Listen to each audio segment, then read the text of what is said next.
हर कहानी कुछ कहती है। आइए सुनते हैं आज की कहानी क्या कहती है। आज की कहानी है समर्पण का जादू। तानसेन मुगल कालीन भारत के सबसे श्रेष्ठ संगीतकार थे। वे अकबर के दरबार में नवरत्नों में न सिर्फ शामिल थे, बल्कि अकबर उनके संगीत के दीवाने भी थे। एक दिन संध्या समय ऐसे ही अकबर व तानसेन बैठे हुए थे कि अकबर ने तानसेन की तारीफ करते हुए कहा, तानसेन, मैं नहीं मानता कि तुम सा संगीतकार कोई कभी पैदा हुआ होगा या भविष्य में कोई पैदा होगा। ये सुन तानसेन जोर से हंस दिए और हंसते हुए बोले, आप भूत और भविष्य की बात करते हैं महाराज। अभी मेरे पूज्य गुरु हरिदास मौजूद हैं और इनके संगीत के सामने मेरा संगीत कुछ भी नहीं। अकबर ये सुनते ही बुरी तरह चौंक गए। उन्होंने दृढ़तापूर्वक कहा, यह तो हो ही नहीं सकता। शायद तुम्हारे गुरु हैं, इसलिए तुम्हें ऐसा लग रहा है। तानसेन ने कहा, नहीं महाराज, मैं जो कह रहा हूं वो बात 100% सही है। इसमें गुरु प्रभाव तनिक भी नहीं। मेरे गुरु हरिदास वास्तव में मुझसे कई गुना प्रतिभावान हैं। लेकिन अकबर को अब भी विश्वास नहीं हो रहा था।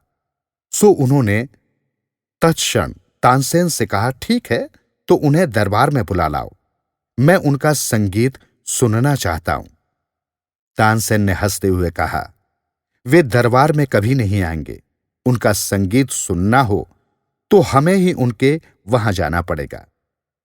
अब अकबर तो कला प्रेमी थे। वे तुरंत तानसेन के साथ हरिदास के घर जाने को निकल पड़े। जैसे ही घर के निकट पहुंचे, तानसेन ने कहा, हम यहां बागड़ में छिप जाते हैं, देखते हैं वे कब राग छेड़ते हैं। अकबर बोले, अरे हम यहां इंतजार क्यों करें? तुम जाकर उनसे कह दो कि महाराज स्वयं पधारे हैं और आपका संगीत सुनना चाहते हैं। तानसेन ने कहा, यह नहीं हो सकता महाराज। उन्हें आपके आने जाने से कोई फर्क नहीं पड़ने वाला। वे तो अपनी मर्जी से अपने समय पर ही राग छेड़ेंगे। अब तो और कुछ किया नहीं जा सकता था। अकबर को हरिदास का संगीत सुनना ही था। सो चुपचाप तानसेन के साथ बागड़ के पीछे छिप गए और हरिदास के राग छेड़ने का इंतजार करते रहे।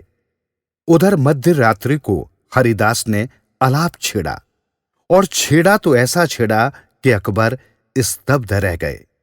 उनकी आंखों से आंसू बहने लगे। बात तानसेन की 100% सही थी।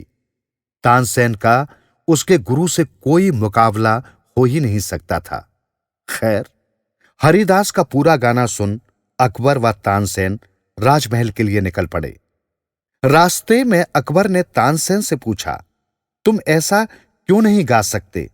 प्रयास करो, दुनिया में क्या असंभव है? तानसेन ने कहा, यह कभी नहीं हो सकता। अकबर ने चौंकते हुए पूछा, क्यों?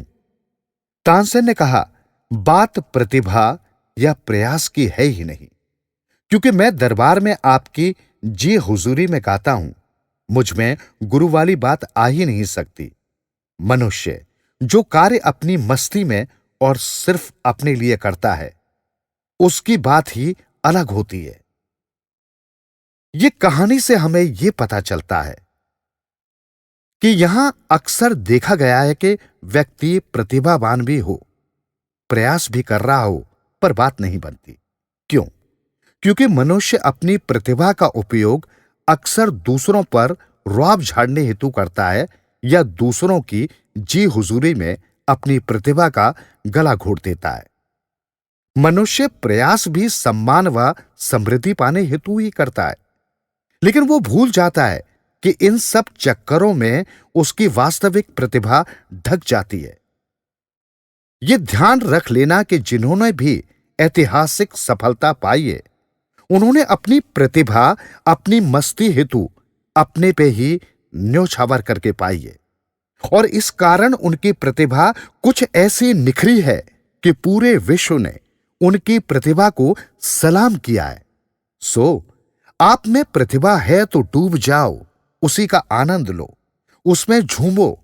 सम्मान व समृद्धि का ख्याल छोड़ो। वो तो आपके द्वारा अपनी प्रतिभा की मस्ती में डूबने मात्र से पीछे पीछे चली ही आएगी।